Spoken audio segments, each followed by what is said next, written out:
Okay, I wanted to jump into the Philadelphia Writers Conference. I know you're a board member for the last few years. Well, when did you start and how did you get involved in it? Well, one year, Eileen D'Angelo, who was the president of the Writers Conference at the time, said, how would you like to be the scholarship recipient for the Mad Poet Society? So I jumped at that because I'd always wanted to go. So that was, I think, about five years ago. And that same year, they asked me if I wanted to be a board member for the following year, because they have to vote twice to admit somebody to the board. So they did, and then the following year, I was on the board and have been for the last, I guess, 4 years.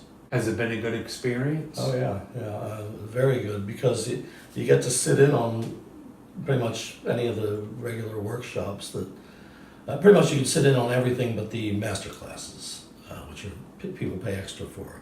So that's quite understandable. But if you don't have any conference duties at that moment, you can go and poke your head in or sit down and listen to whoever is giving a talk or conducting a workshop. So it's great. But the drawback is that there are conference duties. Yeah, but they're not so encompassing Not that, time consuming. like, the only thing I do that really interferes with it is on Friday afternoons I help out with, we have a group of editors and literary agents who come every year Right. on Friday, and people can set up 5-minute like speed dating interviews with them. And it really is kind of like that. They run in, sit down at a table with the agent and give their elevator pitch for a book or whatever, and a book on whatever. And then their 5 minutes are up, and you have to escort them sometimes. I get the cane and Start screaming. there are only a few who require the hook, but usually people are very good about it. So that's what I do on Friday afternoons. But basically, the rest of the time is my own. I will do things as I see they need to be done.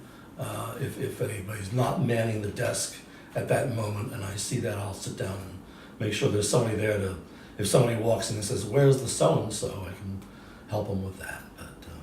But yeah, it's been a wonderful experience. It's been very gratifying and fun. What have been some of the more interesting classes or teachers that you remember? Some really good ones. The year that I went as the scholarship recipient, it was the poetry workshops were Grant Clauser and Lynn Levin. And Lynn's workshop was on the lyric poem, and Grant's was all about writing poems with authentic details in them, to the emphasis being on include details in here that, whether they are true or not, true in the sense of being factual, even if they're not factual, if they lend a higher truth or a deeper truth to your poem, keep them in there, put it in, if it sounds authentic. So those to me were fascinating. I think Lynn is a marvelous communicator.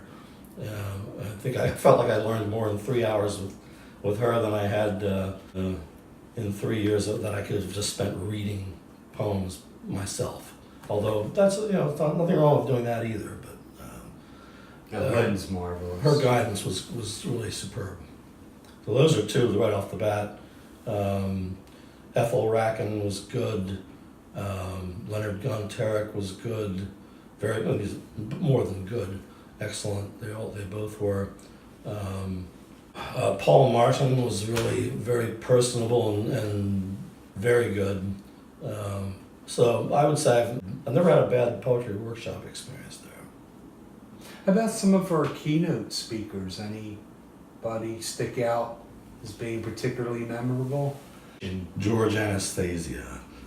He was a longtime Philadelphia Inquirer writer, and he had written extensively about the American Mafia, the mob, and the Philadelphia mob in particular. And he had lots of really good anecdotes that he told very well. It didn't sound like he'd been telling these over and over again, which he probably had. It sounded fresh and new, and like he was rediscovering. Yeah, that was a pretty bizarre story or whatever.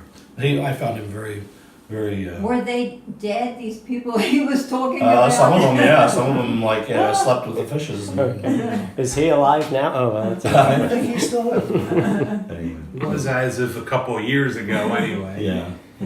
We've had a bunch of good ones, but that one for some reason stands out.